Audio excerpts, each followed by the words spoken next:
Legends of Nations. Long ago, before the Hung Kings and long before even the first Vietnamese chronicles were carefully recorded, history and legend were still deeply intertwined. Memories of ancestors were preserved, not in written records, but through myths, folk beliefs, and heartfelt veneration. In that misty realm of legend, one figure stands out as the founding ancestor of the Vietnamese people, the source of the nation's earliest lineage, King Yeung Vuong. No one knows exactly what he looked like, and the stories about him mix fact with myth. Yet the name King Yeung Vuong has endured through generations, firmly rooted in the Vietnamese consciousness. He represents an essential link in the search for the origins of the nation. The origins of King Yeung Vuong.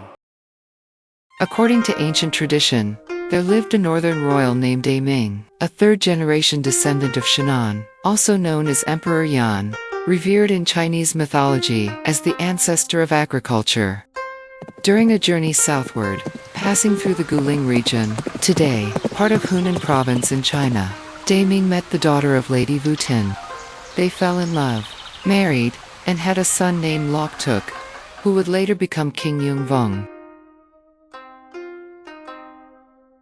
Loc Tuc was renowned for his wisdom, intelligence, and benevolent character.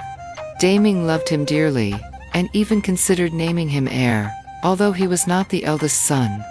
Out of filial piety and humility, however, Loc Tuc declined, advising his father to pass the throne to his elder brother, Đế Nhi.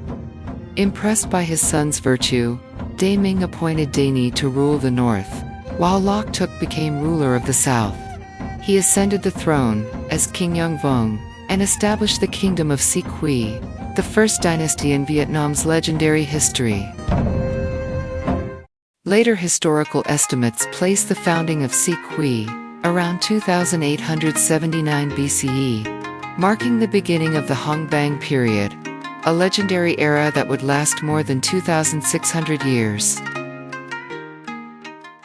From Si Quy to Van Lang.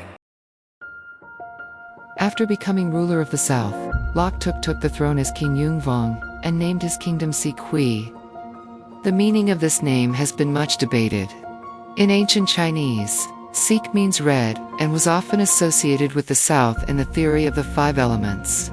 The word Quy, however, is more complex. Today it is commonly translated as ghost or spirit, but in antiquity, the term could carry broader meanings. Some scholars believe that Quy referred to a mysterious southern people, regarded by northern peoples as strange or barbarous.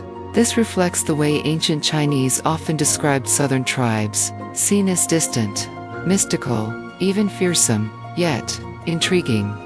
Another less common theory suggests that Quy may have referred to a star in the 28 lunar mansions of ancient Chinese astronomy. Either way, the name Si Quy can be understood as the land of the mysterious southern people. According to legend, the territory of Si Quy was vast, bordered by the Yangtze River to the north, reaching Ho Ton, later Champa, to the south, the East Sea to the east, and Ba Thuc, modern Sichuan, China, to the west. It was the first legendary kingdom, asserting an independent cultural identity and sovereignty for the ancient Vietnamese people. During his reign, King Yeung Vuong married Tan Long, the daughter of Dong Dinh Quan, and they had a son named Lac Long Quan, real name Song Lam. Later, Lac Long Quan married O Ca, giving rise to the famous Vietnamese legend, Descendants of the Dragon and the Fairy. According to the tale, O Ca gave birth to a sack containing 100 eggs, which hatched into 100 sons, all gifted with wisdom and courage. Because Lac Long Quan was of the dragon lineage, ruling the waters, while O Ca was of the fairy lineage, living on land, they could not remain together. They parted ways. 50 sons followed their father to the sea, while 50 followed their mother to the mountains. The eldest son stayed in Phong Chau, became the first Hung King, and established the kingdom of Van Lang. 18 generations of Hung kings ruled Van Lang, until its decline in 257 BCE. Upon his passing, King Yeung Vuong was venerated by the people. His temple and tomb still stand today in Bac Ninh province, the only site in Vietnam that preserves the legacy of the nation's founding ancestor. Every spring, from the 16th to the 18th day of the first lunar month, locals hold the King Jung Vong Festival with solemn rituals, accompanied by cultural, artistic, and sporting events. These ceremonies honor the progenitor of the Vietnamese people, uphold the tradition of honoring one's roots, and express prayers for peace and prosperity. Across more than 4,000 years of Vietnamese history, many events and figures cannot be fully verified in written records, yet they have endured through collective memory and faith.